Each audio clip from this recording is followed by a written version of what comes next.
We're in Ireland. Yeah. That's where we are. It is pretty awesome. This is Wednesday. Mm-hmm. And I got here on Friday, and she got here on Saturday. It's my day 4 and your day 5. Day 5. For most of us, but Julia had a tragic... I was just, like, crying on the payphone in the airport. That's so sad. It was really stressful. My mom was like, good job, like, handling that. Like, you did such a... I was like, what else would I have done, Mom? Like, laid on the floor and cried. Just died, just lay down. Like, that was, like, a really big option. No, like, you know what Greg Hewitt said? That. When we were at the airport, Greg Hewitt was like, well, if somebody, like, had to miss their flight, I think, like, Julia probably was one of the people who handled it best of, like, all of us. Really? So, yeah, that's what he said. We went to so Achill Island, and that's like, the biggest island that's next to Ireland. Yeah. And I was, like, going crazy because I had been sitting for, like, 2 days. There were sheep and we were on the bus everywhere. for, like, 3 hours. There were sheep, like, everywhere. In the streets. Like, just, like, on the side of the road, like, just chilling. We had to, like, wait for sheep crossings at several occasions. Intervals, yeah. And then we stopped at a place. And ate food. I can't remember what it was called.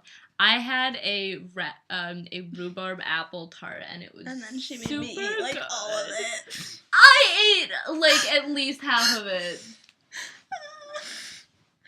Okay, yeah, I guess. But it was just like really filling. And then I had like tomato and red pepper soup with Irish soda bread. Except Irish soda bread is like insanely filling. Which is like I was really useful. Full and I had to eat tart. Ireland is cold.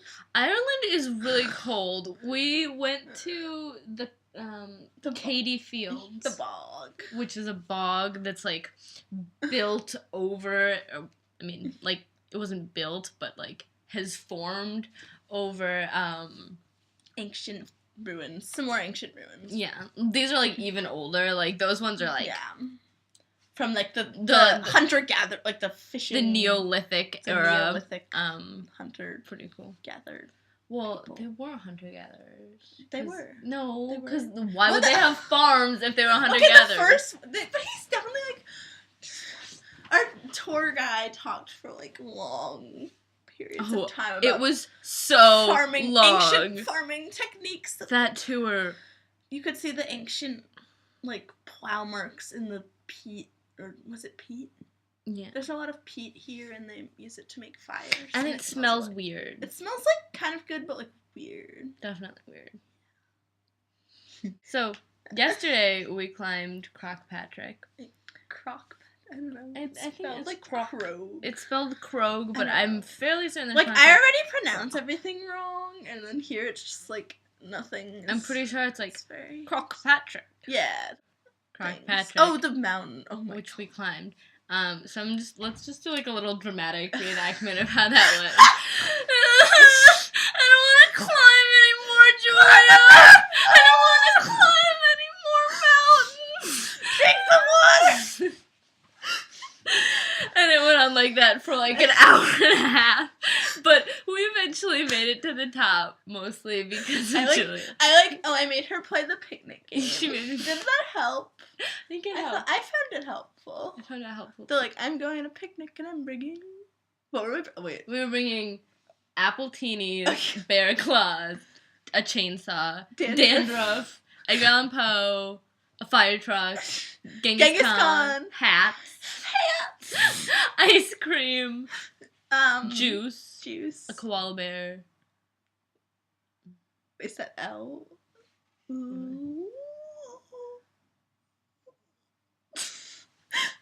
Other things. We got up to like O. Yeah. Because I was like, oh, bro, it'd be fun. Oh, yeah. And like, I don't remember what M was. These are gaps. Anyway. In our knowledge. The mountain wore us down.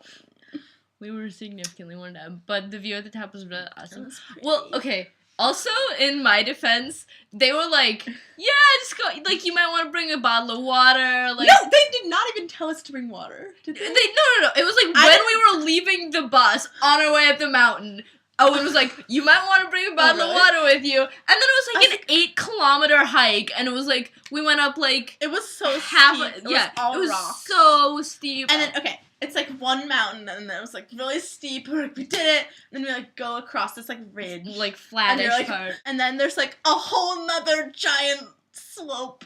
Really, yeah, and it's all like gravelly rocks. So it's like you take one step and you just slide down, and then we just passed like this giant puddle of blood. There was like a giant puddle of blood that was there, and I was like, it's probably not blood. It's probably like juice or something. And then we were coming down, and it was absolutely blood. Absolutely blood. Someone got like helicoptered off. Yeah, because they fell and lost like a liter of blood. Oh, also Sunday. What else? We went to the pub. Oh, and Greg. Yeah. It was like, yeah, he bought us 2 rounds on Carleton. Thanks, college. And it was a cute study abroad thing, and we all bonded or something. Yeah, the barmaid was like, oh, you all on a school program? And we were like, yeah, we are. And she's like, and that's your teacher? We're like, yeah. Like, it's a very nice teacher to buy you all drinks. Yeah. And we're like, yes, he is the nicest. He's so nice.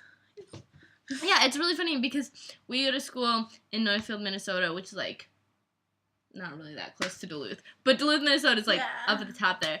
And these cottages are actually like for like the past like 40 years or something. People have been like coming here from St. Scholastica, which is like easily the most made up sounding college ever. It's like, I go to the University of Education. Like, it's clearly ridiculous. But people have been coming here all that time, and so there's like a little plaque out front, like commemorating Duluth, Minnesota. So that was pretty cool. Okay. So Monday, we had class for the first time. And that was whatever. I actually really like class. Like it feels like 2 hours, but it didn't seem very long. We meet like just like we have like 2 classes, but we just have them like back to back. Yeah. So it's just like 11 to 1, and it's in like a classroom in like a Catholic school, I think. And it's kind of like grim. I think it's like bare bones. It looks like where you would have like an AA meeting. Probably like we have to have class in the morning because at night AA is in there. But the chairs are comfy. So we're gonna leave you with poem because we're here studying Irish literature, and this week we have been reading Yeats. That's him. Not super photogenic. Wait, the back one. Oh yeah, funny. This one's even better. That one's more embarrassing. Yeah. Not a good school picture day for Yeats. Never shall a young man, thrown into despair by those great honey-colored ramparts at your ear, love you for yourself alone and not your yellow hair. But I can get a hair dye and set such color there, brown or black or carrot, that young men in despair may love me for myself alone and not my yellow hair. I heard an old religious man but yesternight declare that he had found a text to prove that only God, my dear, could love you for yourself alone and not your yellow hair. We can apply context that we learned in our class. Oh, yeah. And Gregory was a.k.a. Lady Gregory.